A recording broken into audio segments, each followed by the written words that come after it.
이 세상 많은 사람 가운데서 저희를 먼저 불러 구원해 주시고 하나님의 자녀로서 소망 중에 생을 살도록 인도해 주신 은혜를 진심으로 감사합니다. 구원을 받아 천국의 소망을 둔 하나님의 귀한 자녀들 또 오늘 또 불러 모아 주셔서 주님 뜻을 말씀을 통해 배우게 하시고 또 교제케 해 주신 은혜를 감사합니다. 우리가 남은 생에 어떻게 살아가야 될지 이 시간을 통해서 더욱 하나님의 기뻐하시고 선하시고 온전하신 뜻이 무엇인지 발견할 수 있도록 도와주시고 말씀이 우리의 심령에 깊이 박히고 또 우리의 행보가 말씀 위에 굳게 세워져서 진리 가운데 걸어가는 삶이 되게 해주시고 주 앞에 섰을 때 칭찬을 받고 영광을 얻는 또 이 땅의 삶이 주님께 영광을 돌리는 삶이 되게 도와주시옵소서. 시종을 주께 온전히 의탁합니다. 저희를 구원해 주신 주 예수님 이름으로 기도드리옵니다. 아멘. 성경 한 곳을 찾겠습니다. 마가복음 1장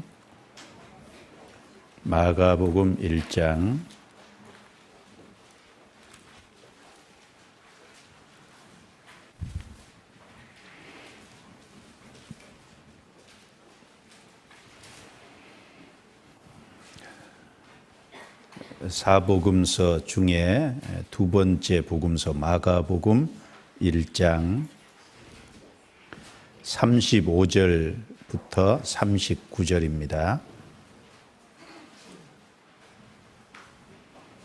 제가 읽겠습니다.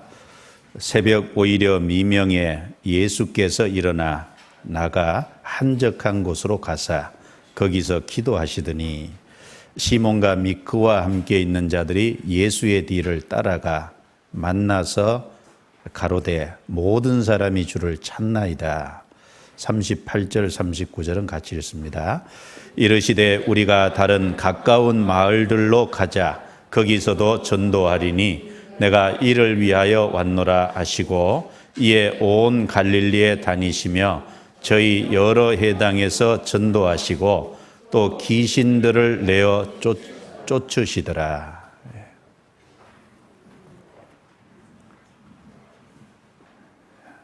오늘 이 시간 주제는 구원받지 않은 불신자들을 주님 품으로 인도하는 전도와 관련된 주제입니다. 전도 그러면 좀 당연히 해야 될 일인데 참 어려운 것이 또 전도기도 합니다.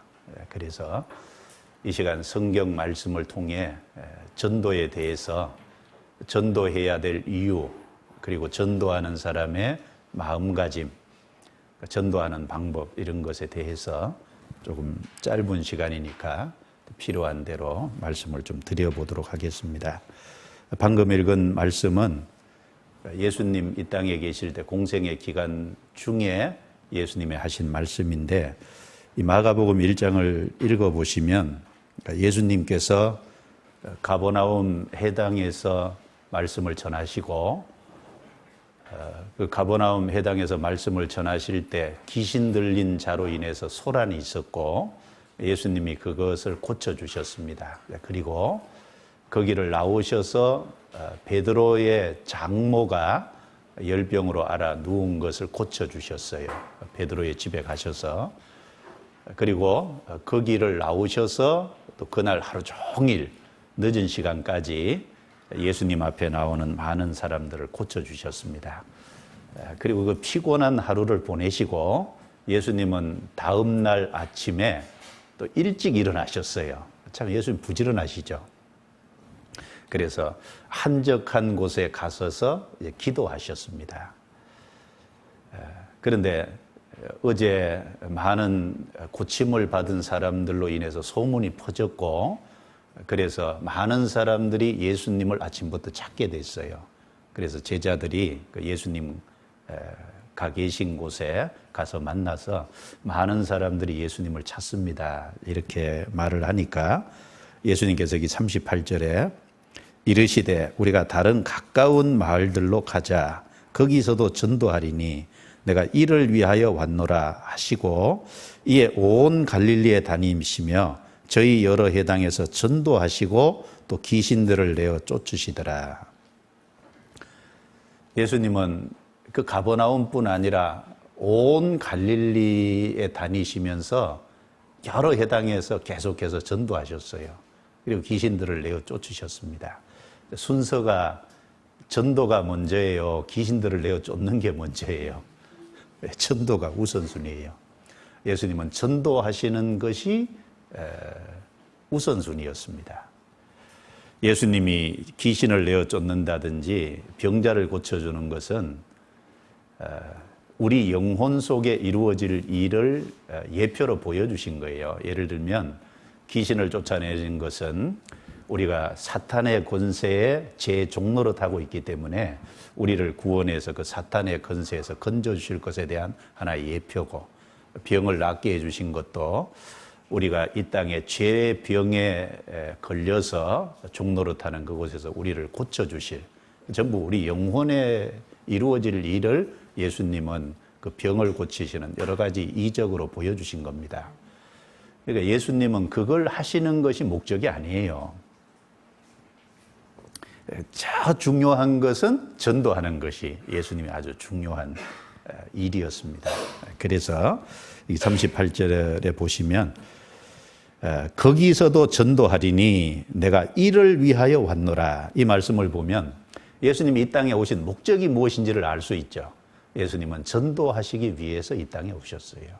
그래서 예수님의 3년 반 공적인 생애는 부지런히 전도하시는 생애였습니다. 그것뿐 아니라 구원받은 사람도 그 예수님이 이제 십자가에서 복음을 완성하시고 그 완성된 복음을 통해서 그게 전해지는 가운데 듣고 믿음으로 우리 죄를 용서받고 우리가 구원을 받았어요. 구원을 받은 사람의 남은 삶의 목적도 뭐죠? 전도하는 것이 목적이에요. 시편 118편 한번 찾아보겠습니다. 시편 118편.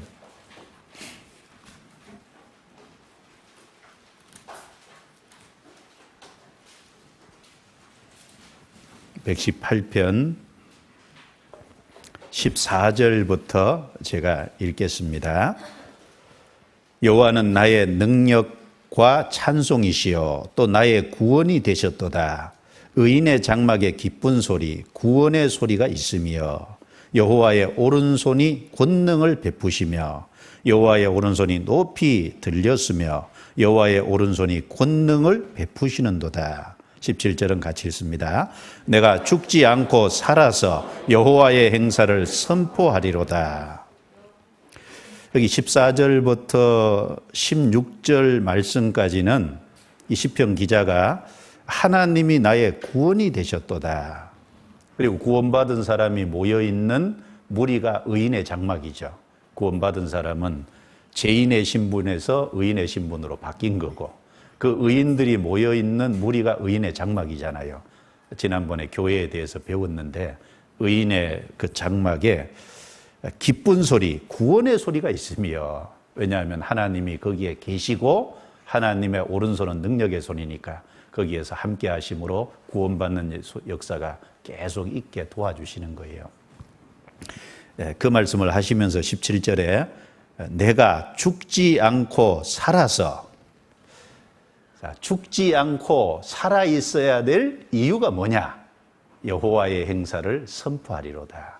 하나님이 내 영혼을 위해서 하신 그 일을 전하는, 그걸 선포하기 위해서 내가 이 땅에 살아있다, 그 말입니다. 그게 구원받은 사람의 목적이에요. 보세요. 예수님도 전도하는 것이 목적이셨고, 예수님을 통해서 구원받은 사람, 그 사람의 목적도 여호와의 행사를 선포하는 것이 목적입니다. 그래서 이 구원받은 사람은 누가 전도해야 된다라고 말하기 때문이 아니고, 또 누가 전도해야 됩니다라고 요구하기 때문에 전도하는 것이 아닙니다. 이 사랑하는 사람에게 좋은 것을 주고자 하는 것은 자연스러운 거잖아요. 그리고 이 가난한 사람, 불쌍한 사람이 있으면 좀 나눠주고 싶은 것이 그것이 당연한 마음이잖아요. 그런 것처럼 구원을 받은 사람은 구원받지 않은 사람에게 이 복음을 전해서 다른 사람을 구원해서 주님께로 인도하는 것은 그건 당연한 것입니다. 누가 전도하라고 요구하기 때문에, 누가 전도하라고 명령해서 그게 아니고, 구원을 받았으면 당연한 생명 현상 중에 하나가 내가 가진 이 좋은 것을 다른 사람에게 나누어 줘야 되겠다, 그 마음이 생기는 거예요. 그거는 구원받은 사람에게 저절로 자연스럽게 올라오는 마음입니다. 저도 구원을 딱 받을 때 무슨 생각 나던가요? 첫 번째는 구원받아서 좋고, 또 한 가지는요, 누구 생각나요? 엄마, 아버지, 가족들, 주변의 친구들. 이거 다른 사람에게 전해줘야 되는데, 이 생각이 올라오잖아요. 왜냐하면 내가 좋은 것이기 때문에 그 좋은 것을 다른 사람과 나누고자 하는 마음은 그건 당연한 마음이고, 구원받은 사람에게 올라오는 생명현상입니다. 만약에 구원을 받았는데 이 좋은 것을 내가 다른 사람에게 나누어주고 싶은 생각이 없다든지, 전혀 그런 마음이 안 생기다든지, 그러면 구원을 받았는지 좀 의심해 봐야 돼요. 예. 그래서 자연스러운 현상이지만, 그럼에도 불구하고 이 성경 말씀을 통해서 전도해야 될 이유를 조금 살펴보는 것은 우리의 전도하는 생활에 도움이 되기 때문에, 성경에서 전도를 왜 해야 되는지 우리가 그걸 몇 가지 먼저 좀 생각을 해보겠습니다. 첫 번째는요, 전도는 하나님이 사람을 구원하시기 위해서 정하신 방법이에요. 잘 기억하셔야 됩니다. 사람을 구원하시기 위해서 하나님이 정하신 방법이 전도라는 겁니다. 성경 고린도전서 1장 찾아봅니다. 고린도전서 1장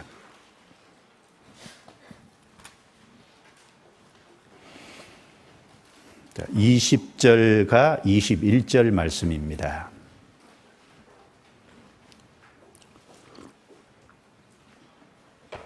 같이 읽어볼까요? 지혜 있는 자가 어디 있느뇨? 선비가 어디 있느뇨? 이 세대의 변사가 어디 있느뇨? 하나님께서 이 세상의 지혜를 미련케 하신 것이 아니뇨? 하나님의 지혜에 있어서는 이 세상이 자기 지혜로 하나님을 알지 못하는 거로, 하나님께서 전도에 미련한 것으로 믿는 자들을 구원하시기를 기뻐하셨도다.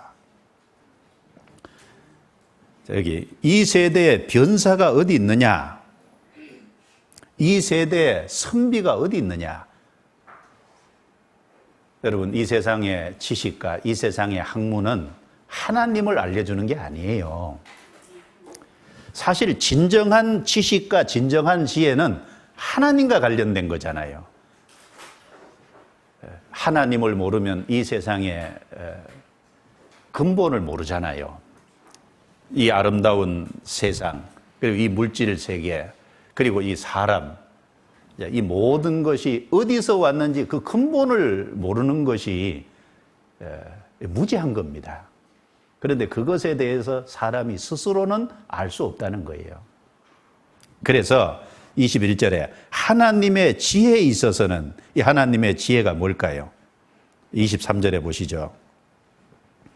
우리는 십자가에 못 박힌 그리스도를 전하니 유대인에게는 거리끼는 것이요 이방인에게는 미련한 것이되, 오직 부르심을 입은 자들에게는 유대인이나 헬라인이나, 같이 읽습니다. 그리스도는 하나님의 능력이요 하나님의 지혜니라. 하나님의 지혜가 누구라고요? 그리스도. 그렇죠. 예수 그리스도를 통해서 사람을 구원받게 해서 천국으로 이끌어들이는, 그게 하나님의 지혜입니다. 하나님이 정하신 거예요. 그 하나님의 지혜에 있어서는 이 세상이 자기 지혜로 하나님을 알지 못하는 거로. 그렇죠. 자기 지혜로 그걸 어떻게 알겠어요? 그래서 하나님께서 전도에 미련한 것으로 오해하시면 안 돼요.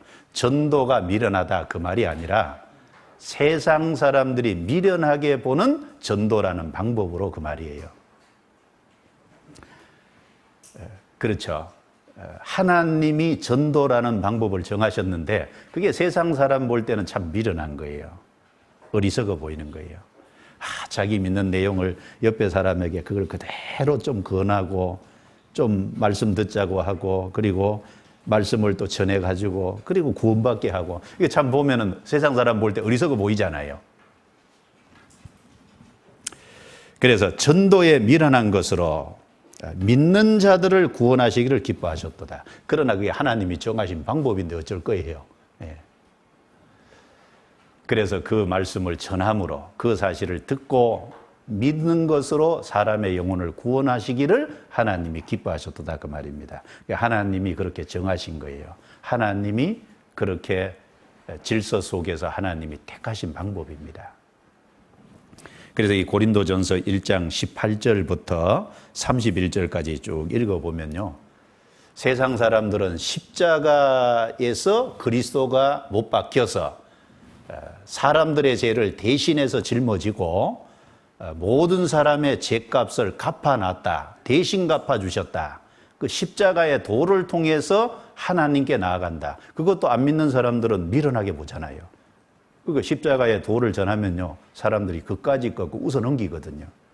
십자가의 도도 사람들이 미련하게 봐요. 18절에 같이 읽어볼까요? 십자가의 도가 멸망하는 자들에게는 미련한 것이요 구원을 얻는 우리에게는 하나님의 능력이라. 그죠? 안 믿는 사람에게는 그것이 미련하게 보이는 겁니다. 어떤 사람이 전도하면요. 아니 내 죄를 왜 그 사람이 지어줬대? 그 이제 웃어 넘겨요. 비웃습니다. 미련하게 보는 거예요. 그런데 구원을 받은 사람에게는 그거 아니면 다른 방법이 없다는 거 알잖아요. 그 십자가의 도, 안 믿는 불신자가 미련하게 보는 그 십자가의 도를 통해서 우리가 구원을 받은 거예요. 사람을 구원하시는 능력이 바로 십자가의 도입니다. 그리고 그것을 믿은 사람을 통해서 또 다른 사람에게 전해주는 그 전도라는 방법도 세상 사람들 볼 때는 참 미련하게 보이는 거예요. 그리고 또 나아가서 그 전도하는 사람들의 일면을 보면 하나님이 아주 유식한 사람, 세상에서 아주 지혜로운 사람, 권세 있는 사람, 어떤 박사들, 이런 사람들을 택해서 또 전도하는 것이 아니잖아요.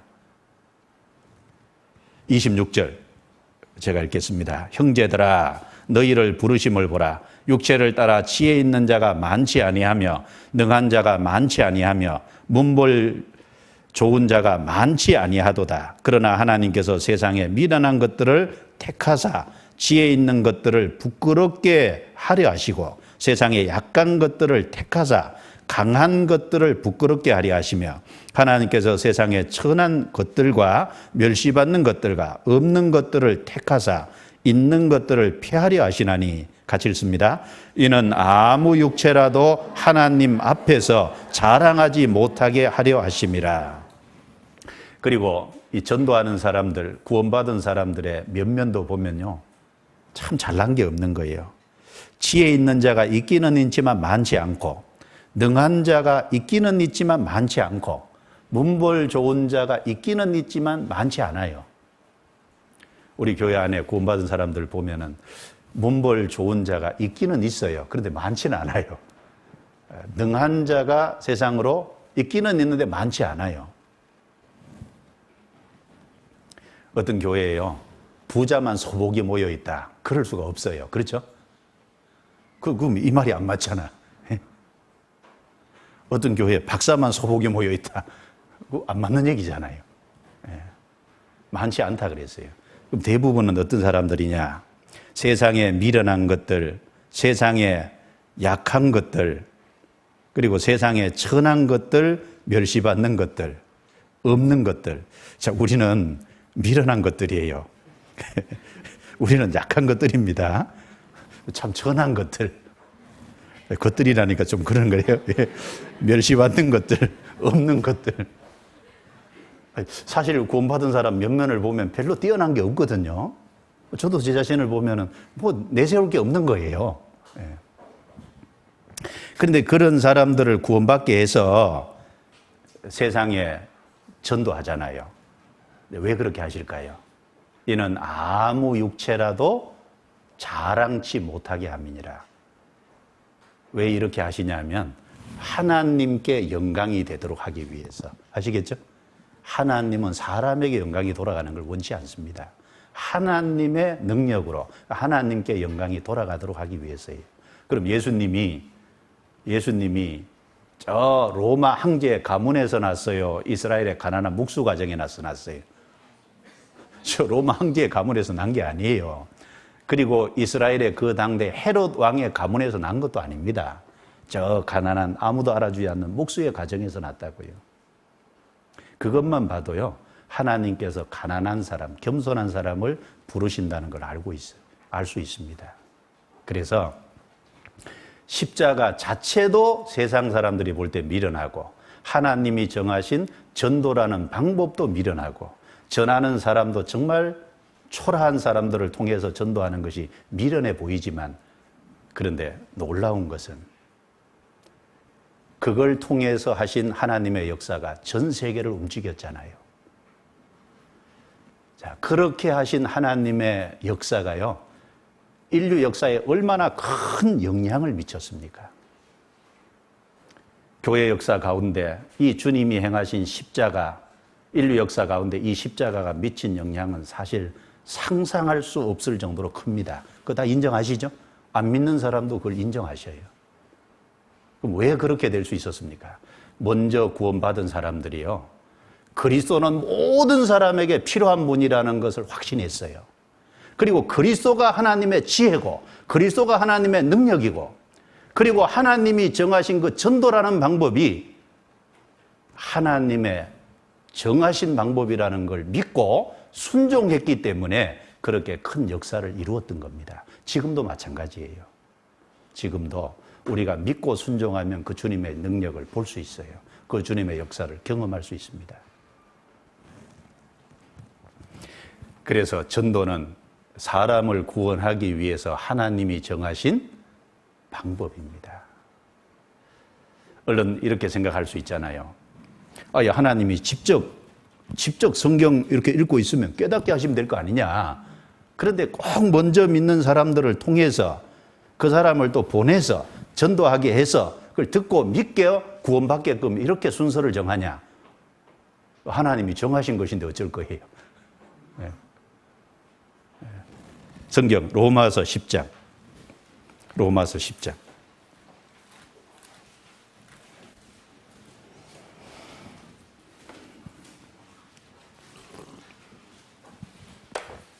로마서 10장, 여기서도 재론하죠. 10장 13절부터 15절입니다. 같이 읽어봅니다. 누구든지 주의 이름을 부르는 자는 구원을 얻으리라. 그런즉 저희가 믿지 아니하는 일을 어찌 부르리요? 듣지도 못한 일을 어찌 믿으리요? 전파하는 자가 없이 어찌 들으리요? 보내심을 받지 아니하였으면 어찌 전파하리요? 기록된 바 아름답도다. 좋은 소식을 전하는 자들의 발이여 함과 같으니라. 이 순서를 한번 보시면, 자, 주의 이름을 부른다는 것은 입으로 시인하는 겁니다. 자, 입으로 시인하는 자는 구원을 얻으리라. 마음에 믿은 것을 입으로 시인할 때 그 사람이 구원받은 것인지 우리는 확신하고 알 수 있잖아요. 그런즉 저희가 믿지 아니하는 일을 어찌 부르리요? 그럼 입으로 시인하려면 마음에 믿어야 시인할 수 있겠죠. 그러면 믿으려면 듣지도 못한 일을 어찌 믿으리요? 먼저 들어야 돼요. 들으려면 전파하는 자가 없이 어찌 들으리요? 전해주는 사람이 있어야 돼요. 그리고 그 전해주는 사람은 반드시 15절에 보내심을 받지 아니하였으면 어찌 전파리요? 하나님의 보내심을 받은 자여야 된다는 겁니다. 아무나 전하는 것을 듣고 구원받는 게 아니라 반드시 보내심을 받은 자여야 돼요. 그럼 누가 보내심을 받은 자일까요? 자, 저를 보세요. 누가? 하나님 앞에 구원을 받은 사람은 하나님께 보내심을 받은 자입니다. 구원받은 모든 사람은 구원받았다는 그 자체가 하나님이 전도자로 부르셨다는 얘기고, 구원받은 모든 사람은 하나님께 보내심을 받은 자예요. 확실하게 깨달은 사람이 또 다른 사람을 깨닫게 도와줄 수 있어요. 그래서 먼저 확실히 깨달은 사람, 그 사람을 하나님이 보내고, 그 사람을 통해서 전파하게 하고, 그 사람이 전하는 말을 통해서 듣게 하고, 듣는 속에 마음에 믿어지게 하고, 믿어지면 입으로 시인하는 거죠. 이 로마 시대요, 입으로 시인한다는 건 곧 죽음입니다. 로마 시대는 믿는 자를 잡아서 박해하던 시대잖아요. 입으로 시인한다는 건요, 목숨 내놓고 시인하는 거예요. 그게 순서입니다. 그러니까 이것도 보면 우리가 반드시 전도라는 방법을 통해서 다른 사람을 구원한다는 걸 알 수 있잖아요. 사도행전 8장에 보면, 찾지는 않겠습니다, 이디오피아 내시, 여왕 간닥의 국고를 맡은 내시니까요, 큰 건세가 있어요. 그러니까 요즘 말로 하면 재무부 장관, 한 나라에 그 정도 됩니다. 그 사람이 예루살렘까지 예배하러 왔다가 가는 거예요. 근데 그 당시에 예루살렘은 거짓 종교가들만 가득하잖아요. 그래서 진리를 못 깨닫고 마차 타고 내려가면서 성경 이사야 53장을 읽고 있는 거예요. 근데 읽는데 못 깨닫는 거예요. 하나님이 빌립이라는 선지자가 저 사마리아에서 열심히 전도하고 있는데, 그 빌립이라는 전도자를 불러서 너 빨리 광야로 가사까지 가라. 가보니까 병거를 타고 내려가면서 성경 읽는 소리가 들리는 거예요. 자, 그 앞에 달려가라. 그래서 마차에 가까이 가서 소리 질렀습니다. 읽는 것을 깨닫느냐? 이 내시가 얘기하기를, 지도하는 사람이 없으니 어찌 깨달을 수 있느냐? 검은 것은 글씨고 하얀 것은 종이고 무슨 내용인지 모르겠는 거예요. 예. 그래서 마차를 세우고요, 그 빌립을 초청해 올렸어요. 그리고 빌립이 이사야 53장을 가지고 예수를 가르쳐 복음을 전했어요. 바로 이사야 53장이 예수님의 고난에 대한 장인데, 쭉 전도해 주니까 그 내시가 확 구원을 받았어요. 그리고 물에 내려가서 내시는 침례를 주고, 빌립은 침례를 주고 내시는 침례를 받고, 그 물에서 올라온 빌립을 하나님이 치해 가시고 내시는 에디오피아로 갔어요. 그래서 에디오피아에 복음의 역사가 일어났습니다. 자, 그러면 우리가 거기서 쭉 읽어볼 때요, 나중에 한번 읽어보세요. 그러면 내시가 성경 보고 있는데 그것도 예수님에 대한 장을, 이사야 53장, 구원받을 수 있는 장을 읽고 있어요. 직접 깨닫게 해주면 안 돼요? 직접 깨닫게 안 했어요. 빌립이라는 전도자를 보내서 가르쳐서 복음을 전해서 구원받게 했어요. 그러니까 전도는 하나님이 사람을 구원하시기 위해서 정하신 방법입니다. 그럼 어떤 결론이 생길까요? 구원받은 사람이 만약 입을 다 다물고 있으면 세상에서 전도 안 된다는 결론이 나와요. 맞죠? 무슨 얘기입니까? 구원받은 사람들이 하나님의 역사를 이룰 수도 있고 제한할 수도 있다는 거예요. 이제 구원받은 사람의 책임이 막중한 거예요. 그러니까. 자, 그리고 두 번째는, 전도는 지상 최대의 명령입니다. 하나님이 명령하신 것이 많이 있지만 가장 중요하고 가장 큰 명령이 뭐냐? 복음을 전하라는 거예요. 그래서 지상 최대의 명령이다라고 얘기합니다. 마태복음 28장 찾아보겠습니다. 마태복음 28장 18절부터 20절입니다.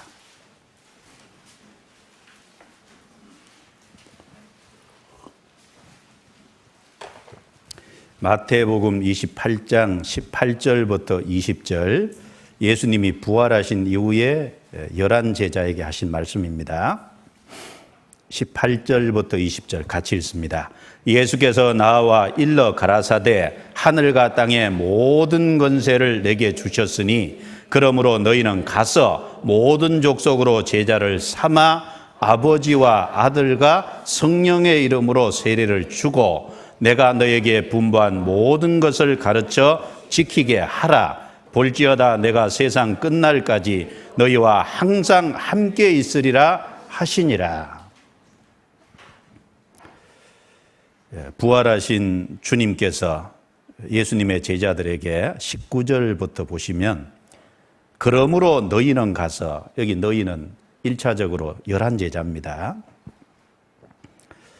모든 족속으로 제자를 삼아. 모든 족속은 유대인뿐 아니라 전 세계 모든 사람을 가르치는 거예요. 그리고 가서 그 말은 오기를 기다리지 말고 가서 그 말은 적극적인 전도를 하라는 거예요. 가라는 겁니다. 제자를 삼아, 그 말은 제자 삼는 것은 구원받으면 주님의 제자가 돼요. 구원을 안 받으면요, 주님의 제자가 될 수 없어요. 제자 삼으라는 것은 구원을 받게 하라는 겁니다. 사도행전 2장에 보면 예수님께서 부활 승천하신 오순절에 성령이 강림해서 120명에게 성령이 역사하셨고 그들이 전도함으로 많은 사람이 구원받아서 제자의 수가 3,000이나 늘었다 그랬어요. 자, 제자의 수가 3,000이 늘었더라고요. 누가 제자예요? 주님의 말씀을 듣고 예수님의 피로 구원받아 진리를 깨달은 사람이 주님의 제자인 거예요. 여기 제자 삼으라는 건 구원받게 하라는 겁니다. 그리고 두 번째는 아버지와 아들과 성령의 이름으로 세례를 주고 구원받은 사람에게 침례를 주라는 겁니다. 그런데 누구 이름이냐? 아버지와 아들과 성령의 이름이에요. 삼위 하나님의 이름으로. 성부 하나님은 모든 것을 계획하신 분이고, 그리고 성자 하나님인 예수님은 33년의 생애를 통해서 십자가를 통해서 우리의 구원을 이뤘고, 성부 하나님이 계획하시고 성자 하나님이 이루신 것을 신약 시대는 성령 하나님의 시대죠. 성령 하나님이 그걸 전하는 거예요. 그러니까 성삼위 하나님의 이름으로 침례를 받는 거예요. 왜? 성삼위 하나님의 역사로 우리가 구원을 받았잖아요. 그걸 말하는 겁니다.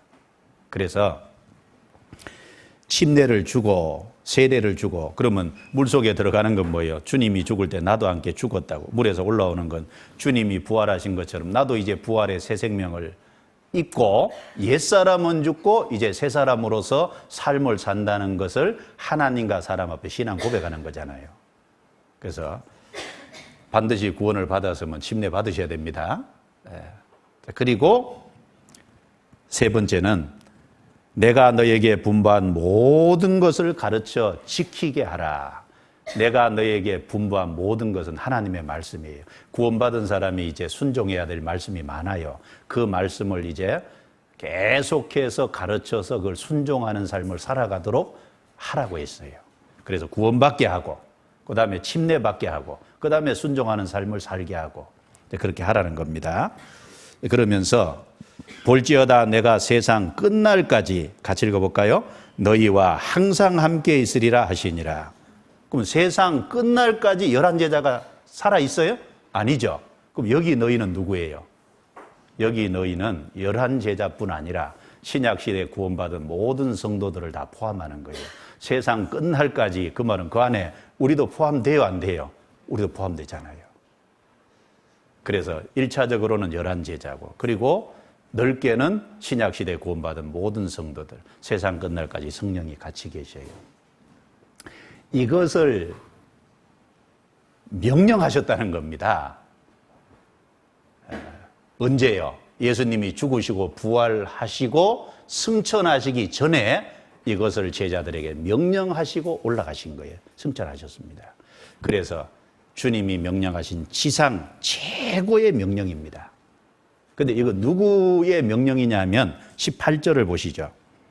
예수께서 나와 일러 가라사대 하늘과 땅의 모든 권세를 내게 주셨으니, 참 이 말이 중요합니다. 하늘과 땅의 모든 권세를 갖고 계신 분이 누구예요? 예수님이에요. 모든 권세를 가지신 분이 명령하신 거예요. 즉 세상 모든 권세를 초월한 권세를 가지신 그 주님의 명령이다, 그 말입니다. 그러니까 이것이 지상 최대 명령이고요, 교회에 내리신 엄한 명령이에요. 그래서 신약성경 디모데후서 4장 1절 2절에 보면 이런 말씀이 나옵니다. 하나님 앞과 산자와 죽은 자를 심판하실 그리스도 예수 앞에서 그의 나타나실 것과 그의 나라를 두고 엄히 명하노니 너는 말씀을 전파하라. 때를 얻든지 못 얻든지 항상 힘쓰라. 자, 얼마나 엄한 명령이면 그런 엄한 명령이 있어요. 하나님 앞에서. 두 번째, 산자와 죽은 자를 심판하실 그리스도 예수 앞에서. 산자와 죽은 자가 뭘까요? 산자는 구원받아서 산자고, 죽은 자는요, 구원 못 받은 사람이 받을 백보자 심판도 누가 해요? 예수님이 하셔요. 구원받은 사람의 삶도, 구원받은 사람은 지옥은 안 가죠. 그러나 구원받은 사람의 삶이 주님 앞에 가서 결산이 됩니다. 우리의 삶이 결산돼요. 그 심판, 산자의 심판이라 그랬어요. 그리고 믿지 않는 사람들의 심판도 있어요. 그리고 그의 나타나실 것과 주님의 재림과 그의 나라를 두고, 하나님의 나라를 두고 엄히 명하노니, 세상에 그렇게 엄한 명령은 없어요. 주님이 명령하신 것 중에 이렇게 큰 명령도 없습니다. 하늘과 땅의 모든 권세를 부여받으신 그 주님의 명령이에요. 그러니까 명령은요, 해도 되고 안 해도 되는 것은 명령이 아닙니다. 명령은 반드시 해야 되는 것이기 때문에 명령이라는 겁니다. 그러니까 이 복음을 전하는 것은요, 반드시 해야 됩니다. 교회가 해야 될 일이에요. 그리고 이 복음을 전하는 것은 세상의 권세자들이 하지 말라고 해도 해야 돼요, 안 해야 돼요? 해야죠. 왜냐하면 하늘과 땅의 모든 권세, 세상의 모든 권세를, 초월한 권세를 가지신 주님이 명령하신 거잖아요. 그러니까 세상 사람들이 하지 말라고 해도 해야 돼요. 성경 사도행전 4장을 봅시다. 사도행전 4장.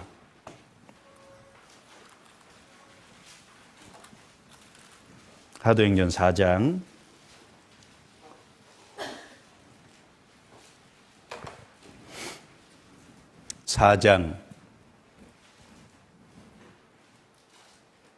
19절 20절입니다. 같이 읽겠습니다. 베드로와 요한이 대답하여 가로되 하나님 앞에서 너희 말 듣는 것이 하나님 말씀 듣는 것보다 옳은가 판단하라. 우리는 보고 들은 것을 말하지 아니할 수 없다 하니. 이 내용을 읽어보면 유대 종교가들의 산헤드린 공회라고 있어요. 그 유대의 최고의 의결 기관입니다. 로마가 이스라엘을 다스릴 때. 그 산헤드린 공회에서 예수님의 제자들을 붙잡아서 엄하게 말하기를 예수의 이름으로 다시는 전하지 마라. 사도들이 그 앞에서요, 하나님 앞에서 너희 말 듣는 것이 하나님 말씀 듣는 것보다 어느 것이 옳은가 판단하라. 우리는 보고 들은 것을 말하지 아니할 수 없다. 이게 무슨 말입니까? 너희들 권세보다 훨씬 더 높은 하늘과 땅의 모든 권세를 가지신 예수님이 전도하라고 했는데 우리가 말하지 아니할 수 있냐 그 말이에요. 세상 권세가 그걸 막더라도, 그렇게 하지 말라고 할지라도 우리는 마땅히 해야 됩니다. 왜? 세상 권세를 초월한 주님의 명령이에요. 사도행전 5장 29절. 사도행전 5장 29절입니다. 또 같이 읽어보죠. 베드로와 사도들이 대답하여 가로되 사람보다 하나님을 순종하는 것이 마땅하니라. 그렇죠. 사람의 명령보다 하나님의 명령을 순종하는 것이 마땅하니라. 그래서 이 전도해야 될 두 번째 이유는 주님이 명령하신, 교회에 맡기신 지상 최대의 명령이 복음을 전하라는 것이기 때문에 우린 전도해야 된다는 겁니다. 그리고 세 번째는 한 생명이 너무나 귀하기 때문에 전도는 세상에서 가장 가치 있고 보람된 일이라는 거예요. 생명이 귀하지 않다면요, 전도하는 것도 가치 있는 게 아닙니다. 한 생명이 너무나 귀한데, 무슨 생명? 육신의 생명 말고 영혼의 생명. 영혼의 생명은요, 천하보다 귀하잖아요. 마태복음 16장 26절에 예수님께서 말씀하시기를요, 만일 온 천하를 얻고도 제 목숨을 잃으면 무엇이 유익하리요? 무엇을 주고 제 목숨과 바꾸겠느냐? 사람이 온 천하 세상의 모든 것을 다 가졌다고 하자. 그리고 그 사람이 지옥 간다면 무엇이 유익하겠냐는 겁니다. 온 천하를 다 가져도요, 한 사람이 그 영혼이 지옥 간다면 그건 아무 쓸모없는 겁니다. 그건 잠깐 있다 없어질 거예요. 한 사람의 영혼을 무엇이랑 비교했냐? 예수님은 온 천하하고 비교했어요. 그러면 우리가 한 사람의 영혼을 건지는 것은요, 엄청난 일인 겁니다, 실제로. 이 세상에서 가장 보람된 일이 뭘까요? 세상에서 가장 보람된 일 중에 하나는 죽어가는 사람을 살리는 겁니다. 예를 들면 119 구조대원이요, 불이 나서 불 가운데 정말 헤매고 있는 그 사람을 자기 목숨을 내놓고 들어가서 기어코 건져 나왔을 때 사람들은 박수를 보내잖아요. 한 사람이 교통사고가 나서 생사의 갈림길에 있는데 응급실에 가서 의사가 없는데 얼른 이제 의사에게 와서 의사 자기 일 바쁜 일 제쳐두고 그 사람 살리러 가잖아요. 응급실로 쫓아가는 그 의사. 그래서 기어코 그 한 생명하고 씨름해서 그 사람의 육신의 생명을 살렸을 때 정말 그건 보람된 일입니다. 한 사람 살렸잖아요. 그런데 만약 그 살아난 사람이 30세라면요, 80세까지 산다고 하면 몇 년 연장한 거예요? 50년. 그렇죠? 50년 정도 연장한 거잖아요. 그런데 우리가 전도하는 건 몇 년 연장하는 거예요? 영원입니다. 영원. 우리가 한 사람의 생명을 구원하는 것은요, 몇십 년 생명이 아니라 실제로 영원한 생명을 연장시키는 거잖아요. 그 사람에게 얼마나 좋은 일을 하는 거예요. 그러니까 세상에 구급대원이 하는 일보다, 의사가 하는 일보다 사실은 구원받은 사람이 전도하는 일은 훨씬 중요한 일입니다. 사람은 자기가 소중하다고 생각하는 그 일에요, 자기의 모든 것을 투자합니다. 우리는 한 사람의 영혼을 건지더라도요, 거기에 모든 것을 투자하더라도 우리는 손해볼 것이 없습니다. 그건 정말 가치 있고 보람된 일입니다. 바울 사도는 그걸 알았어요. 그랬기 때문에 자기의 모든 삶을 전도하는 것에 헌신했잖아요. 사도행전 20장 찾아보겠습니다. 사도행전 20장 24절.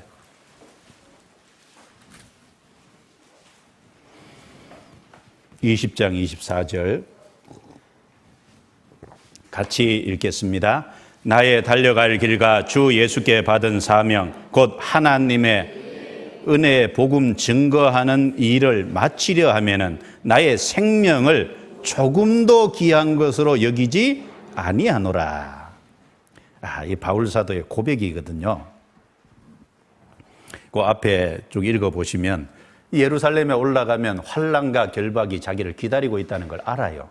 알면서도 올라가잖아요. 고생될 걸 알면서도 가잖아요. 왜 가냐 하면 나의 달려갈 길과 주 예수께 받은 사명, 그 사명이 뭐냐? 곧 하나님의 은혜의 복음 증거하는 일을 마치려 하면은 그걸 위해서는 나의 생명을 조금도 귀한 것으로 여기지 않냐노라. 바울은 이렇게 말을 했을 뿐 아니라 실제 이런 삶을 살았어요.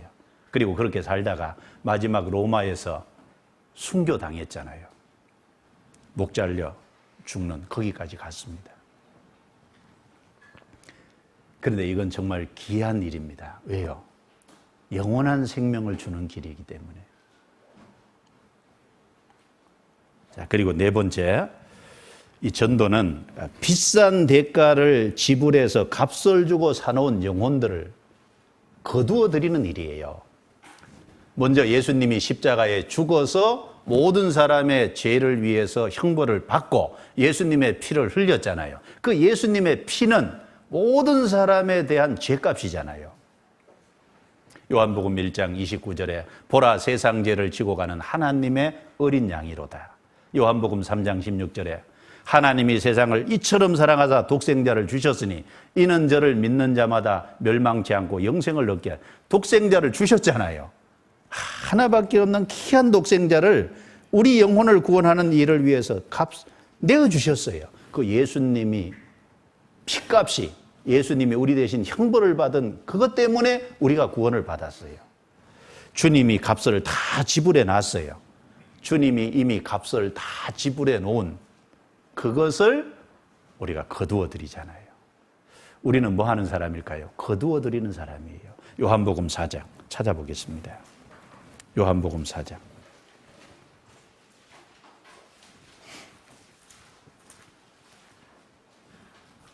요한복음 4장 35절부터 제가 몇 구절 읽어볼게요. 35절부터 너희가 넉 달이 지나야 추수할 때가 이르겠다 하지 아니하느냐. 내가 너희에게 이르노니 눈을 들어 밭을 보라. 희어져 추수하게 되었도다. 거두는 자가 이미 삭도 받고 영생에 이르는 열매를 모으나니 이는 뿌리는 자와 거두는 자가 함께 즐거워하게 하려 함이니라. 그런즉 한 사람이 심고 다른 사람이 거둔다 하는 말이 옳도다. 내가 너희로 노력지 아니한 것을 거두러 보내었노니 다른 사람들은 노력하였고 너희는 그들의 노력한 것에 참여하였느니라. 이 말씀이 무슨 내용이냐 하면은 요한복음 4장에 보면은 예수님의 전도를 듣고 사마리아 여인이 구원을 받았어요. 이 사마리아 여인이 예수님이 구세준 걸 아니까 5번째 남편하고 살다가 이혼하고 6번째 남편하고 사는 그 죄 많은 여자가 구원을 받았다 그 말입니다. 너무너무 기쁜 거예요. 그래서 우물에 물 들어왔다가 물 들어온 것도 잊어버리고 물동이 내버리고 동네로 쫓아 들어갔잖아요. 그 사마리아 사람들에게 와보라고 전도해서 많은 사람들이 그 밭고랑으로 나오고 있는 거예요. 넉 달이 되어야 추수할 때가 이르겠다고 말했다. 추수 때는 아직 아니에요. 그런데 그 밭고랑으로 나오는 영혼들 있잖아요. 희어져 추수하게 되었도다. 그 영혼들을 추수해야 될 것을 예수님은 생각하고 계신 거예요. 그러면서 여기 36절에 거두는 자가 이미 삭도 받고, 여기 거두는 자는 누굽니까? 여기 거두는 자는 구원받은 우리를 말하는 거예요. 구원받은 사람들은 이미 삭도 받아. 무슨 뜻일까요? 이미 우리는 영생을 얻었잖아요. 구원을 받았어요. 우리는 이미 삭을 충분히 받았다고 할 수 있어요. 삭도 받고 영생에 이르는 열매를 모으나니, 우리가 다른 사람을 구원해서 주님께로 인도하는 건요, 천국 들어갈 알고 영생에 이르는 열매를 거두는 일이잖아요. 이는 뿌리는 자와 거두는 자가 함께 즐거워하게 하려 함이냐. 뿌리는 자는 누구예요? 뿌리는 자는 예수님입니다. 예수님이 뿌려놓은 거예요. 예수님이 이미 다 완성해서 예수님이 열매로 무르익게 해놓으신 거예요. 요한복음 12장 24절에 한 알의 밀이 땅에 떨어져 죽지 아니하면 한 알 그대로 있고 죽으면 많은 열매를 얻으리라. 한 알의 밀이 땅에 떨어져 죽었어요. 먼저는 누구 얘기예요? 예수님 자신 얘기예요. 예수님이 십자가에 죽어서 모든 사람의 죄값을 치름으로 모든 사람의 죄를 다 해결해 놨잖아요. 열매를 만들어 놓은 거예요. 그렇죠? 거두는 건 누구 몫이에요? 먼저 구원받은 우리 몫이에요. 왜? 함께 즐거워하게 하려 함이라. 만약에 이게 주님 혼자만 다 하고요, 우리는 안 하면 우리는 기쁨이 없잖아요.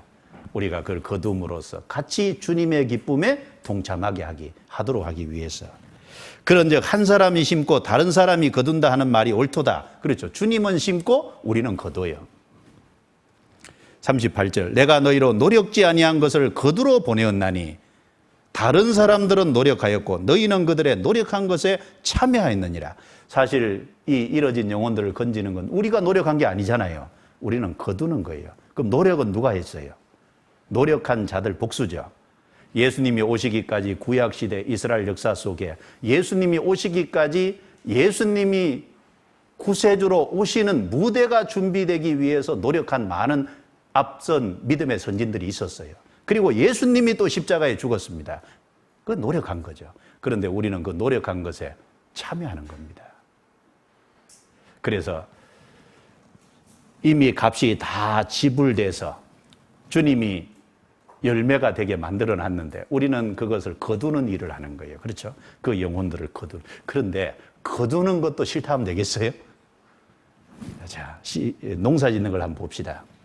씨를 뿌리잖아요. 그리고 그 열매가 무르기까지요, 그 얼마나 많은 인고의 시간 동안 김을 매주고 자라는데 물을 주고, 그 다음에 거기에 어떤 정성을 기울이고, 거기에 병충해가 생기면 농약을 치고, 그렇게 해서 이미 열매가 다 돼 있다는 거예요. 아니, 거두는 일을 하라 그러잖아요. 그렇죠? 거두는 일도 안 하면 어떻게 해요? 네. 주님 편에서 다 해놨어요. 우리는 거두는 일입니다. 그래서 우리는 반드시 그 일을 해야 되잖아요.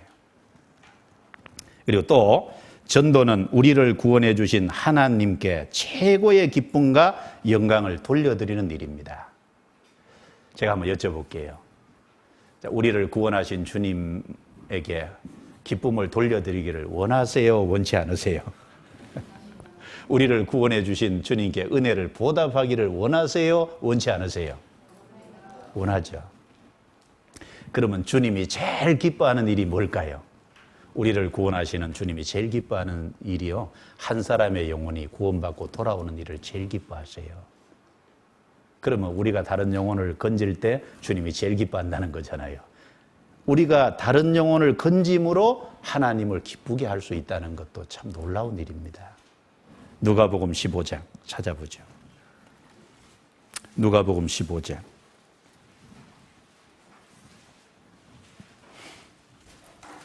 15장 7절입니다. 7절. 누가복음 15장 7절. 자, 같이 읽어볼까요? 내가 너에게 이르노니 이와 같이 죄인 하나가 회개하면 하늘에서는 회개할 것 없는 의인 99을 인하여 기뻐하는 것보다 더하리라. 그 앞에 내용을 읽어보시면 어떤 주인에게 양 100마리가 있는 거예요. 그 중에 하나를 잃어버렸어요. 99마리를 들에 두고 기어코 한 마리를 찾으러 가서 한 마리를 찾아서 어깨에 메고 돌아오는 겁니다. 그래서 벗과 이웃을 불러서 함께 즐거워하는 내용을 이야기하시면서 여기 6절에 7절에 이와 같이 그랬죠. 내가 너희에게 이르노니 이와 같이 죄인 하나가 회개하면, 죄인 하나가 회개한다는 게 뭐예요? 한 사람이 하나님을 등지고 살다가 하나님께 참으로 돌아와서 구원을 받는 것이 회개잖아요. 죄인 하나가 회개하면 하늘에서는 회개할 것 없는 의인 99. 회개할 것 없는 사람은 아무도 없죠. 근데 여기 회개할 것 없는 의인 99이라는 건 먼저 구원받은 99이란 말이에요. 먼저 구원받은 99명이 함께 교제하고 즐거워하는 것보다 이 한 사람이 돌아오는 걸 더 기뻐한다 그랬어요. 이 말씀을 참으로 이해한다면 우리가 주님께 기쁨을 돌려드릴 수 있는 최고의 방법은 전도하는 겁니다. 에베소서 5장에 보면요, 주께 기쁘시게 할 것이 무엇인가 시험하여 보라 그랬어요. 우린 주님을 기쁘시게 해야 되는데 가장 좋은 방법이 있어요. 전도하는 것. 하나님은요, 영혼이 잃어지는 것을 기뻐 안 하세요. 영혼이 돌아와서 구원받을 때 하나님이 무척 기쁘게 하는 겁니다. 그리고 여섯 번째, 전도는 확실한 상이 있어요. 왜 전도해야 될까요? 주님 앞에 설 때 확실한 상이 있습니다. 상. 우리가 구원을 받는 것은 천국에 가는 거고, 구원받은 이후에 어떤 삶을 사느냐에 따라서 천국에서 상이 달라요. 그런데 그 상 중에 전도는 확실한 상입니다. 고린도전서 9장 찾아보죠. 고린도전서 9장 16절부터 18절입니다. 제가 읽습니다. 내가 복음을 전할지라도 자랑할 것이 없음은 내가 부득불할 일임이라. 만일 복음을 전하지 아니하면 내게 화가 있을 것이미로라. 내가 내 임의로 이것을 행하면 상을 얻으려니와 임의로 아니한다 할지라도 나는 직분을 맡았노라. 그런즉 내 상이 무엇이냐? 내가 복음을 전할 때 값없이 전하고 복음으로 인하여 내게 있는 권을 다 쓰지 아니하는 이것이로다. 이 바울 사도가 하신 말씀인데, 내가 복음을 전할지라도 자랑할 것이 없으면 내가 부득불할 일임이라. 이 전도는요, 당연히 하는 거예요. 구원을 받은 사람도 당연히 하는 거고, 전도자는 직분을 맡았으니까 더 당연히 해야 되고. 그래서 여기 전도는 상이 있다 그랬죠. 17절에 내가 내 임의로 이것을 행하면 뭘 얻는다고요? 임의로 한다 그러니까 어떤 사람은 내 마음대로 내 하고 싶은 대로 그러는데 그게 아니라 여기 임의라는 말이 자원하는 마음으로 그 말이에요. 기쁜 마음으로, 즐거운 마음으로, 즐거운 뜻으로 그런 얘기입니다. 그래서 구원을 받은 사람이요 전도하는 것을 아주 즐거운 마음으로, 기쁜 마음으로 하면 뭐가 있다고요? 상이 있다고요. 상이 있어요. 그리고 또 18절에 그런즉 내 상이 무엇이냐? 내가 복음을 전할 때 값없이 전하고 복음으로 인하여 내게 있는 권을 다 쓰지 아니하는 이것이로라. 무슨 얘기냐면 바울은 사도의 권위 있잖아요. 사도의 권세가 있잖아요. 사도의 권위가 있습니다. 그러니까 바울은 다른 사람이 이렇게 주는 돈을 가지고 그걸 쓰면서 전도할 수 있는 권리가 있어요. 그런데 바울 사도는 고린도에서 전도할 때, 데살로니가에서 전도할 때는 장막을 짓는 일을 실제로 하면서 전도했어요. 그 사람들에게 생활비 보조를 받고 전도한 게 아니라 자기가 일해서 전도비를 벌어서 전도했어요. 고린도 전 교회와 데살로니가 교회. 물론 바울이 평생 그렇게 한 건 아닙니다. 왜냐하면 고린도 교회는 바울을 비난했기 때문에 그렇게 했어요. 그러니까 전도할 때 자기 권리를 다 쓰지 않고 희생하면서 전도하는 것에 반드시 상이 있다 그 말이에요. 여러분 전도하는 거, 자원하는 마음으로 전도하는, 그리고 희생하면서 전도하는, 이것은 반드시 상이 있습니다.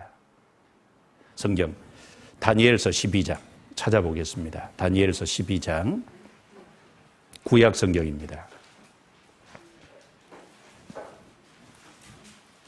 다니엘서 12장 구약 성경입니다. 2절.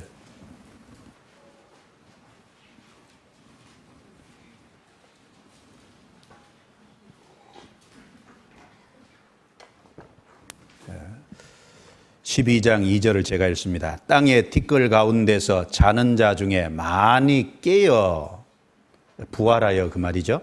영생을 얻는 자도 있겠고 수욕을 받아서 무궁히 부끄러움을 입을 자도 있을 것이며, 무궁히 부끄러움을 받는 건 지옥이잖아요. 생명의 부활도 있고 심판의 부활도 있어요. 3절을 같이 읽습니다. 지혜 있는 자는 궁창의 빛과 같이 빛날 것이요 많은 사람을 옳은 대로 돌아오게 한 자는 별과 같이 영원토록 비치리라. 자, 많은 사람을 옳은 대로 돌아오게 한 자는 별과 같이 영원토록 비치리라. 영원한 상이에요. 영원한 상. 우리가 다른 사람을 건질 수 있다면 그것이 최고의 상이 될 겁니다. 그리고 7번째, 전도하지 않는 것에 대해서 하나님이 책임을 물으십니다. 이것도 좀 생각해야 돼요. 처음에 말씀드렸죠. 전도는 누가 하라고 해서 하는 것이 아닙니다. 전도는 구원을 받은 사람의 자연스러운 생명 현상이고 좋은 것을 얻었기 때문에 나눠주고자 하는 마음이 있고 그 자연스러운 겁니다. 그런데 또 하나 생각해야 될 것은 그럼에도 불구하고 나의 무관심과 나의 게으름으로 인해서 내 주변 사람들에게 전도하지 않아서 주변 사람들이 잃어진다면 그 책임을 누구에게 묻겠다고요? 구원받은 사람에게 묻겠다 그랬어요. 전도하지 않아서 나의 무관심과 게으름으로 내 옆에 가족이, 내 옆에 친구가, 내 옆에 사랑하는 사람들이 잃어져서 지옥 갔다면 그것에 대해 책임이 없겠느냐 그 말입니다. 책임이 있어요. 에스겔서 33장 찾아봅니다. 에스겔서, 다니엘서 앞쪽입니다. 에스겔서 33장.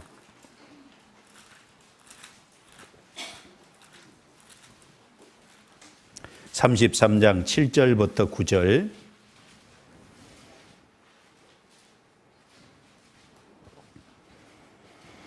인자야, 내가 너로 이스라엘 족속의 파수꾼을 삼음이 이와 같으니라. 그런즉 너는 내 입의 말을 듣고 나를 대신하여 그들에게 경고할지어다.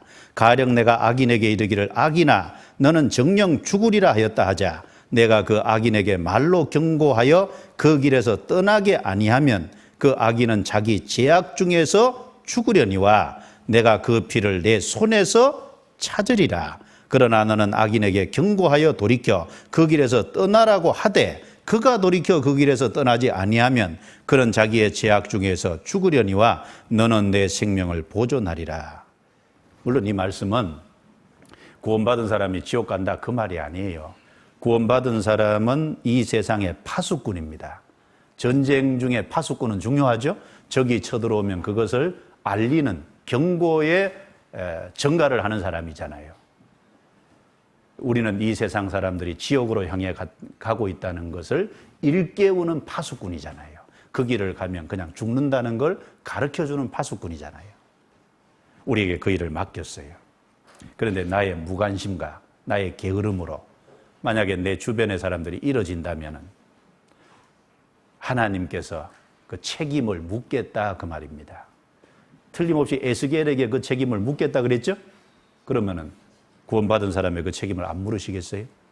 그래서 잠언 그 24장 11절 12절에 보면 너는 사망으로 끌려가는 자를 구원하며 살육을 당하게 된 자를 구원하지 아니치 말라. 내가 말하기를 나는 그것을 알지 못하였노라 할지라도 내 마음을 내 영혼을 감찰하시는 이가 어찌 알지 못하시겠느냐.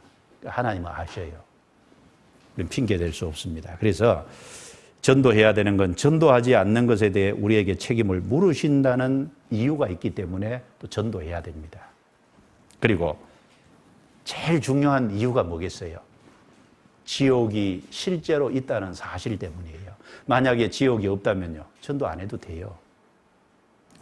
하나님이 살아계시는 것이 사실이듯이 지옥이 있다는 것이 엄연한 사실이잖아요. 지옥이 없으면 전도 안 해도 되죠. 누가복음 12장 4절입니다. 누가복음 12장 4절.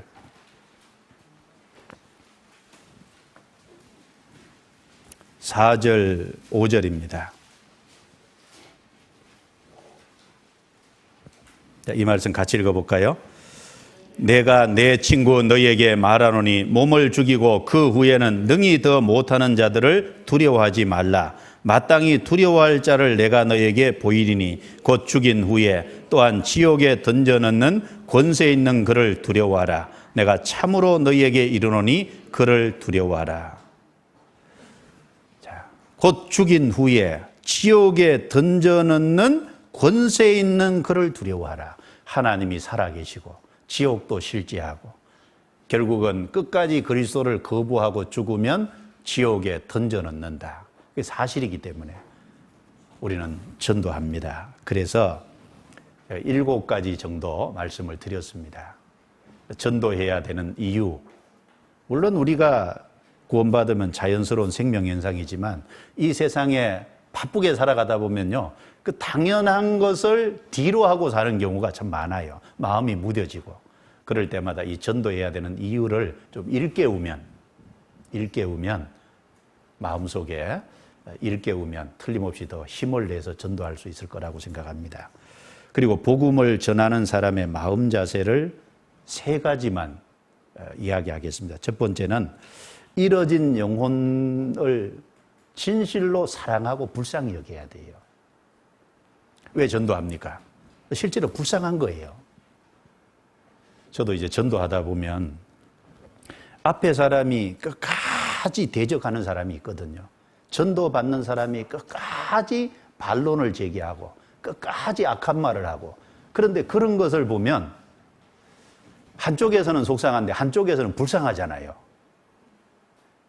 참 얼마나 저렇게 마음이 강팍하면 저렇게까지 할까? 어떤 사람은 막 나는 죽어도 안 믿는다 그러거든요. 근데 그걸 보면요, 섬찟하잖아요. 진짜 불쌍하거든요. 사람이 지옥 간다는 걸 생각해봐요. 이 세상에 아무리 큰 죄를 지었어도요, 아무리 큰 죄를 지었어도 주님의 사랑을 받을 수 있는 자격이 있잖아요. 없어? 있어요? 있어요. 내 주변에 아무리 큰 죄를 지어도요, 지옥 간다고 생각하면 불쌍하잖아요. 그 불쌍히 여기는 마음 때문에 사실은 전도하는 겁니다. 그 불쌍히 여기는 마음, 사랑하는 마음, 주님에게 내가 구원을 받았다는 걸 생각하면 똑같이 불쌍한 마음이 들 거예요. 그런 마음이 마음 중심에 없으면요, 전도가 잘 안 됩니다. 성경 로마서 9장. 로마서 9장.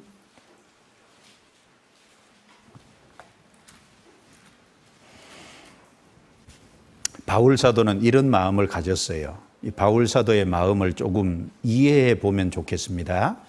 9장 1절부터 3절까지 제가 읽겠습니다.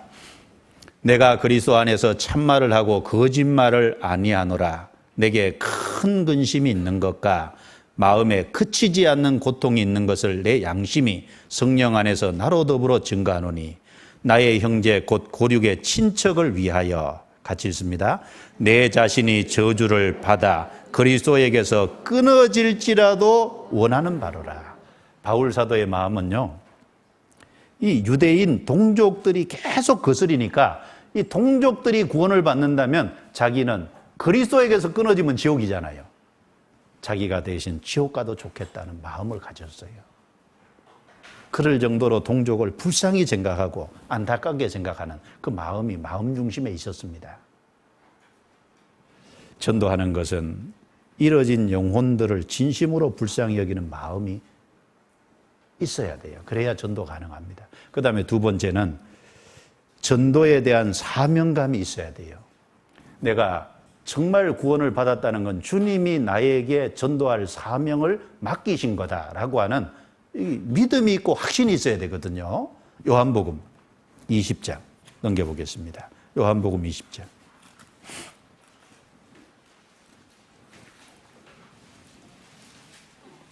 요한복음 20장 19절입니다. 19절. 이날 곧 안식 후 첫날 저녁 때에 제자들이 유대인들을 두려워하여 모인 곳에 문들을 닫았더니 예수께서 오사 가운데 서서 가라사대 너희에게 평강이 있을지어다. 이 말씀을 하시고 손과 옆구리를 보이시니 제자들이 주를 보고 기뻐하더라. 예수께서 또 가라사대 너희에게 평강이 있을지어다. 같이 읽습니다. 아버지께서 나를 보내신 것 같이 나도 너희를 보내노라. 부활하신 예수님께서 제자들 앞에 나타나셨어요. 여기는 이제 11제자만 있었던 것이 아닙니다. 여러 제자들이 있었어요. 나타나셔서 손에 못자국, 옆구리에 창자국을 보이면서 너희에게 평강이 있을지어다. 너희에게 평강이 있을지어다. 그리고 말씀하시기를 아버지께서 나를 보내신 것 같이 예수님은 성부 하나님의 보내심을 받아서 이 땅에 오셔서 십자가에 죽으셨잖아요. 그리고 전도하셨습니다. 나도 너희를 세상에 보내노라.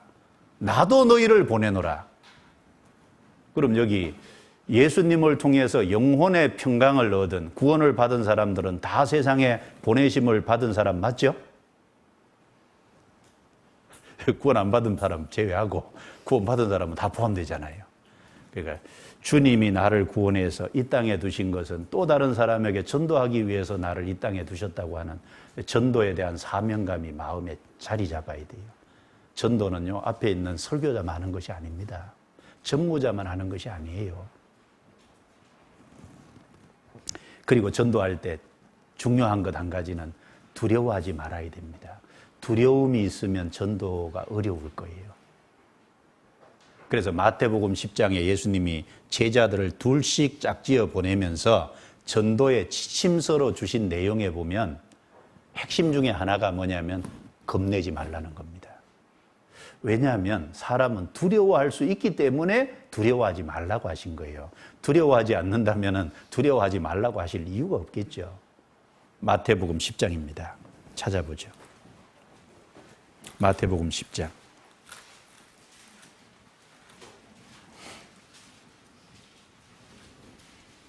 25절부터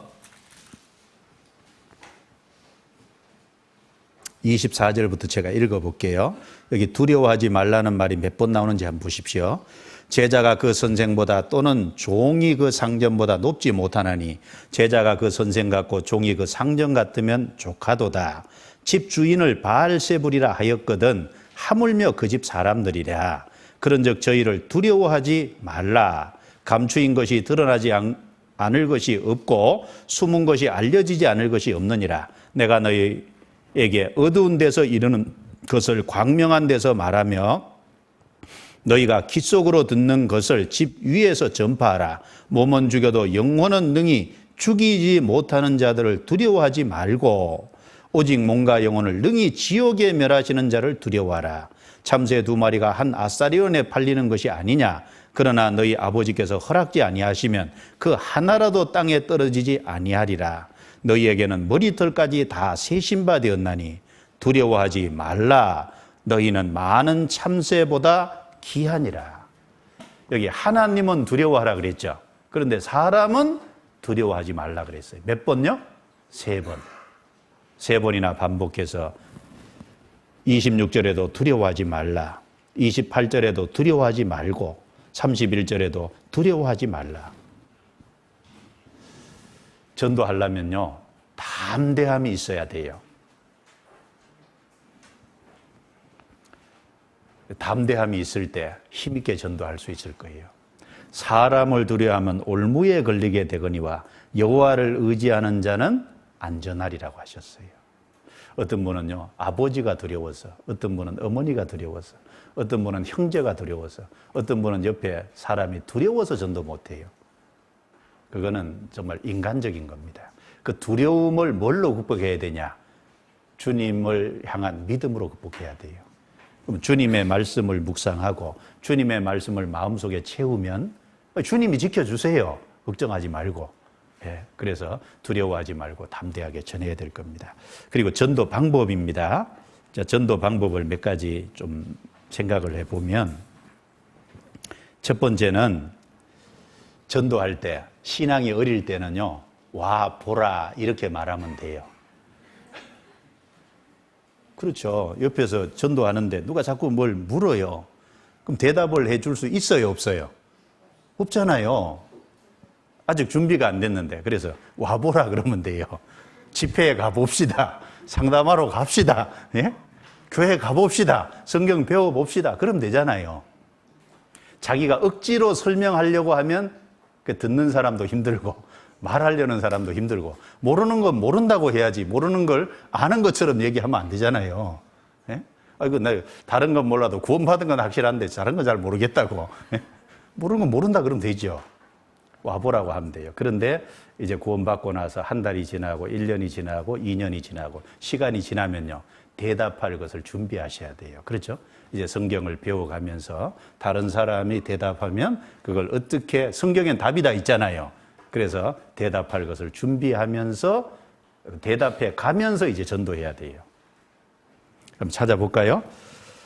요한복음 1장. 요한복음 1장.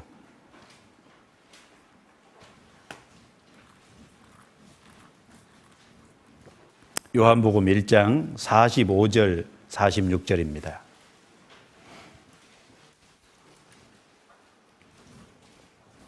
빌립이 나다나엘을 찾아 이르되 모세가 율법에 기록하였고 여러 선지자가 기록한 그 일을 우리가 만났으니 요셉의 아들 나사렛 예수니라. 나다나엘이 가로되 나사렛에서 무슨 선한 것이 날 수 있느냐. 같이 읽습니다. 빌립이 가로되 와 보라 하니. 와 보라 그러면 되잖아요. 그 빌립이 주님의 부름을 받았거든요. 그 앞에 내용을 보면. 그래서 빌립이 자기 친구 나다나엘에게 가서 전도한 거예요.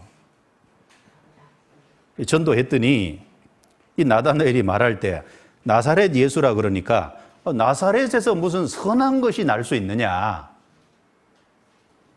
빌립이 대답을 못했어요. 그러니까 와보라.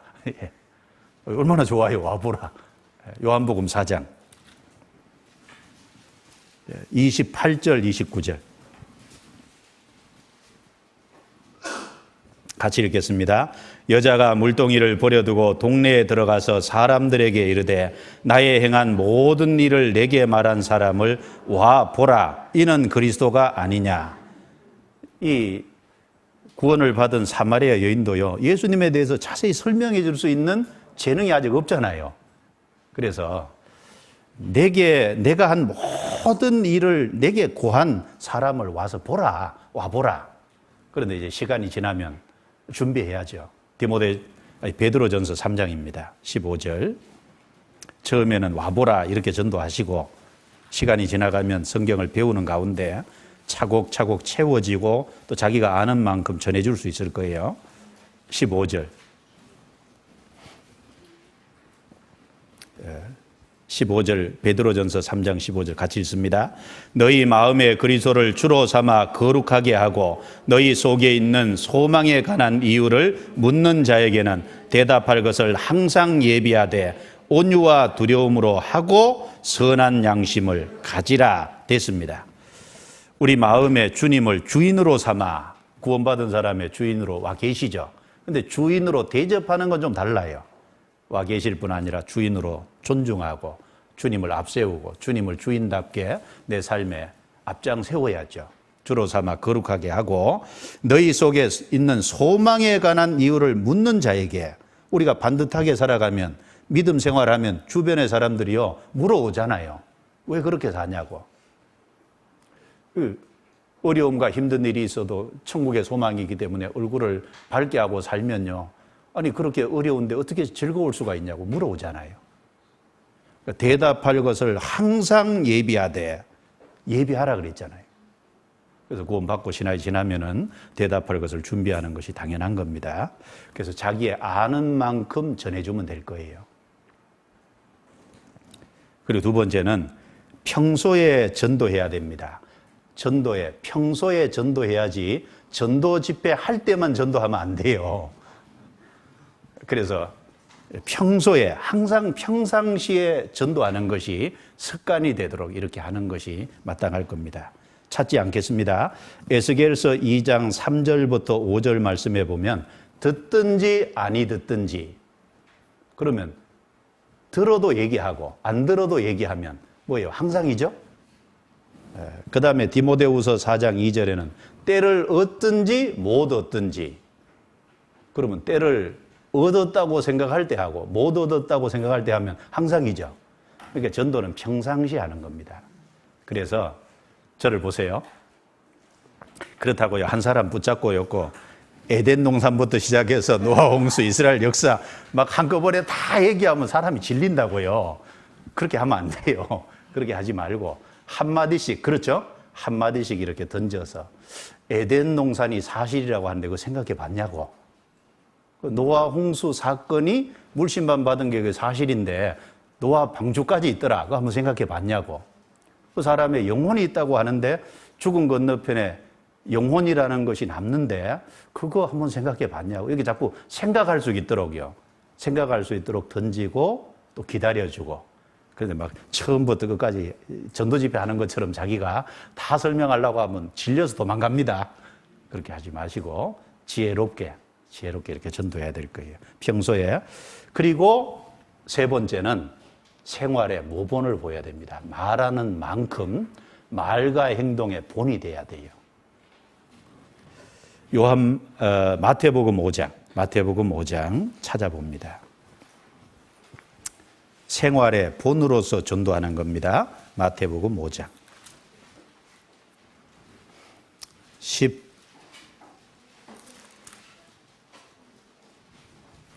13절부터 16절까지입니다. 제가 읽습니다. 너희는 세상의 소금이니 소금이 만일 그 맛을 잃으면 무엇으로 짜게 하리요? 후에는 아무 쓸데없어 다만 밖에 버리워 사람에게 밟힐 뿐이니라. 너희는 세상의 빛이라. 산 위에 있는 동네가 숨기지 못할 것이요 사람이 등불을 켜서 말 아래 두지 아니하고 등경 위에 두나니 이러므로 집안 모든 사람에게 비치느니라. 이같이 같이 읽습니다. 너희 빛을 사람 앞에 비치게 하여 저희로 너희 착한 행실을 보고 하늘에 계신 너희 아버지께 영광을 돌리게 하라. 우리는 세상의 소금입니다. 소금은 음식에 들어갔을 때 맛을 적절하게 내는 역할을 하잖아요. 우리는 세상의 빛이라 그랬어요. 집안에 있는 옛날에 호롱불 같은 거 등경 위에 두잖아요. 집안 모든 사람에 비치게. 구원받은 사람도 세상의 빛으로 있어요. 세상 모든 안 믿는 불신자들이 우리를 지켜보고 있다고요. 자, 여기서 중요한 것이 너희 착한 행실을 보고 그랬죠? 뭘 보고요? 착한 행실을 보고. 구원받은 사람이 정직해야 돼요.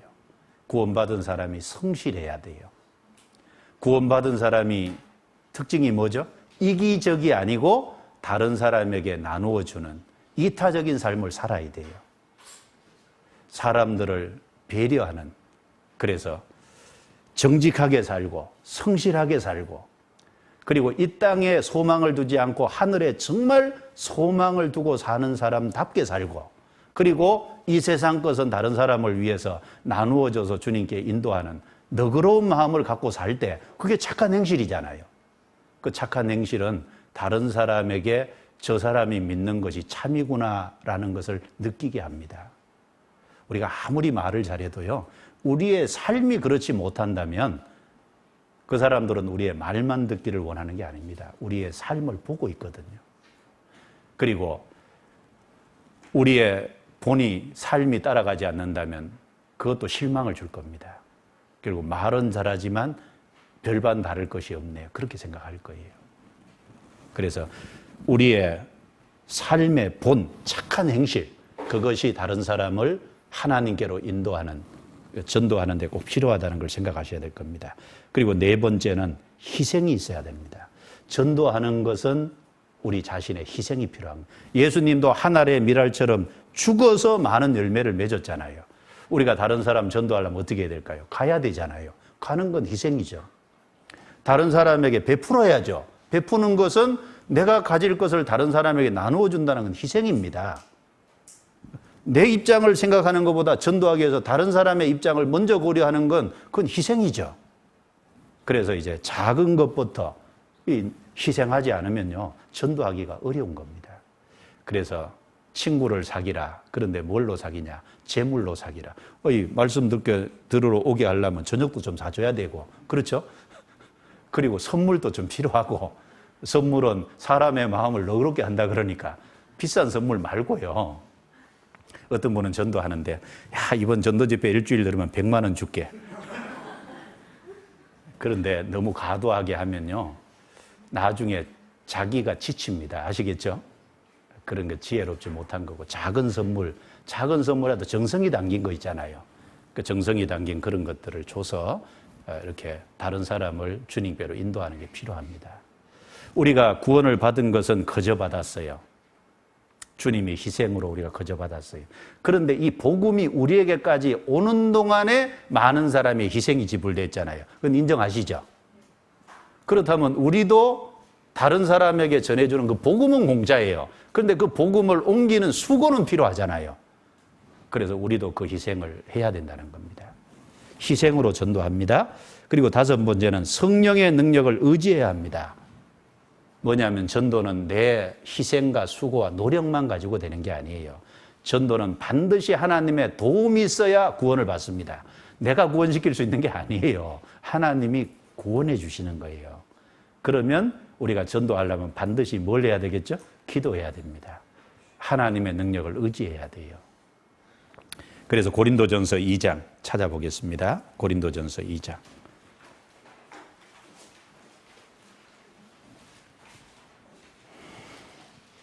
4절 5절입니다. 4절 5절. 자, 같이 읽겠습니다. 내 말과 내 전도함이 지혜에 권하는 말로 하지 아니하고 다만 성령의 나타남과 능력으로 하여 너희 믿음이 사람의 지혜에 있지 아니하고 다만 하나님의 능력에 있게 하려 하였노라. 우리의 어떤 지혜가 아닌 성령의 나타남과 능력. 성령은 성령 하나님이잖아요. 하나님의 역사로 말미암아 되는 것이니까 그걸 알고 어떻게 해야 될까요? 더 우리를 낮춰요. 그래서 어떤 사람이 구원을 받았다면 주님이 도와주셔서 구원을 받은 거예요. 우리 자신이 높아질 아무런 이유가 없어요. 그래서 구원해 주셨다면, 다른 사람이 구원을 받았다면 성령이 도와주셔서 한다는 것을 생각하고 감사하고 더 마음을 낮추고, 그럴수록 더 주님께 기대고 더 주님의 도움을 바라고 그런 가운데 전도해야 될 겁니다. 그리고 마지막으로 전도하는 건 지혜가 필요합니다. 마태복음 10장 16절에 예수님께서 제자들을 전도하러 보내면서 이렇게 말씀하셨어요. 너희는 뱀같이 지혜롭고 비둘기같이 순결하라. 뱀같이 지혜로우라 그랬어요. 뱀은 아담을 넘어뜨리기 위해서 지혜로웠잖아요. 그런데 우리는 한 사람의 영혼을 건지기 위해서 지혜로워야 됩니다. 그런데 지혜는 우리에게 없잖아요. 그러니까 어떻게 해야 돼요? 지혜로우신 주님께 구해야 돼요. 성경 마지막으로 보겠습니다. 야고보서 1장. 마지막으로 야고보서 1장.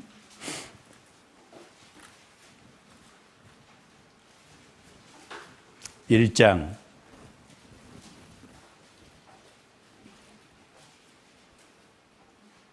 5절부터 8절까지 제가 읽습니다. 너희 중에 누구든지 지혜가 부족하거든 모든 사람에게 후히 주시고 꾸짖지 아니하시는 하나님께 구하라. 그리하면 주시리라. 오직 믿음으로 구하고 조금도 의심하지 말라. 의심하는 자는 마치 바람에 밀려 요동하는 바다 물결 같으니 이런 사람은 무엇이든지 주께 얻기를 생각하지 말라. 두 마음을 품어 모든 일에 정함이 없는 자로다. 자, 우린 지혜가 필요한데 너희 중에 누구든지 지혜가 부족하거든. 저를 보시죠. 우리는 지혜가 많아요, 부족해요? 사실 우리는 지혜가 너무 없어요. 아버지가 불교를 믿는다. 불교를 믿는 아버지를 어떻게 전도할까? 혹은 내 가족 중에 누가 이단에 빠져 있다. 이단 종파에 빠져 있는 사람을 어떻게 전도할까? 내가 전도하려고 하는 사람이 너무 세상에 치우쳐 있다. 그럼 어떻게 저 마음을 돌이킬 수 있을까? 그렇죠. 사람은 다양하잖아요. 100이면 100사람 다 다르죠. 같지 않아요. 그러면 우리가 전도하는 방법도 가장 적절하게 전도할 수 있는 방법이 있을 수 있을 거예요. 그것을 우리가 어떻게 하냐? 우리 지혜로는 안 돼요. 그러니까 하나님께 구하는 겁니다. 하나님께 구하면 하나님은 꾸짖지 않으셔요. 그리고 우리가 구하는 것 이상 넉넉히 주세요. 후히 주세요. 그걸 믿어야 돼요. 그리고 우리가 구할 때 두 마음을 품으면 안 돼요. 두 마음을 품으면 기도하면서 정말 주실까? 그렇게 하면 안 되죠. 여기 정함이 없다는 말이 두 마음을 품는 것은 어느 한 곳에 결정함이 없다는 거예요. 깨끗지 않다는 것보다 마음이 확고하지 않다는 거예요. 마음이 확고하지 않는데 어떻게 주시겠어요? 그래서 주님께 기도하고 먼저, 그리고 성경을 쭉 주일 말씀, 수요 말씀 듣는 속에서 하나님께 구하면요, 내가 또 성경을 읽는 속에서 주님이 아주 적절한 답을 주실 수 있어요. 그리고 먼저 구원받은 사람에게 기도하는 가운데 좀 질문을 할 수도 있을 거예요. 이런 상황인데 어떻게 좀 지혜롭게 전도할 수 있겠냐고. 또 도움을 구하면 하나님이 옆에 있는 사람을 통해서도 지혜를 주실 수 있어요. 그렇죠? 그렇게 해서 지혜롭게 전도해야 될 겁니다. 그래서 뱀같이 지혜로우라 그랬으니까 전도할 때 전도하는 방법을 몇 가지 좀 말씀을 드려봤습니다. 그래서 우리가 왜 전도해야 되는지 이유도, 전도할 때 마음도, 전도하는 방법도 좀 간단하게 말씀드렸으니까 마음속에 좀 새기고 우리 삶에 실제적으로 전도하는 삶이 되기를 바랍니다. 가장 중요한 건 지난주에 말씀드린 것처럼 교제 안에 있어야 돼요. 아시겠죠? 그 안에 있으면서 전도하는 거지 바깥에 나가면 전도할 수 없잖아요. 자, 기도드리고 마치겠습니다. 하나님 감사합니다. 오늘 한자리에 모이게 도와주시고 또 우리의 남은 생에 주님이 우리에게 맡기신 복음 전파의 사명을 어떻게 이룰 수 있는지 말씀을 통해 참고했습니다. 우리가 주님 앞에 가기 전에 이 땅에서 아무쪼록 몇몇 사람을 건지는 그 일에 쓰임 받기를 우리 모두가 원합니다.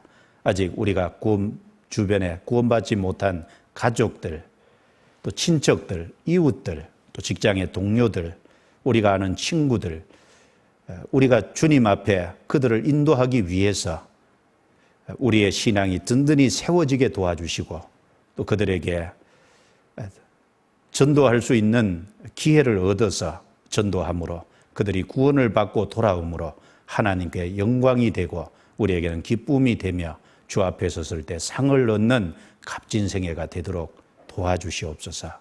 남은 시간도 주께서 함께해 주시고 이끌어 주시기를 간절히 간구하면서 우리를 구원해 주신 주 예수님 이름으로 기도드리옵니다. 아멘.